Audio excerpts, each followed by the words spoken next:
দূরে নয়, এই যে বাম পায়ের বুড়া আঙ্গুলের গুড়াটা প্যাডেলে লাগাও। তাহলে তো একটু সামনে যাবো।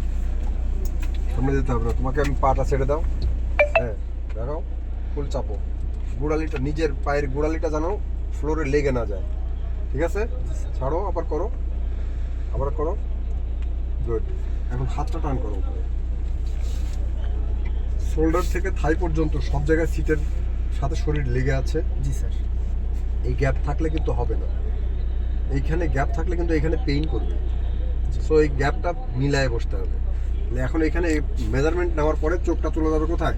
Looking glass. দেখো, লুকিং গ্লাসের কি চেক করবে আমরা? স্যার এই যে প্রথম Right. দৌড়ের যে এটা আছে তাহলে এই মেজারমেন্ট লেভেলটা ঠিক থাকলে আমার পজিশন ঠিক আছে। তার পরেরটা কি স্যার মিডল ঠিক নেই এটা। হ্যাঁ, ওটা অ্যাডজাস্ট করে নিতে হবে। তিনটা মিররই তোমাকে অ্যাডজাস্ট করে নিতে হবে। জি স্যার। ওকে, তারপরে কি সিট বেল্ট। লাগাই? গুড।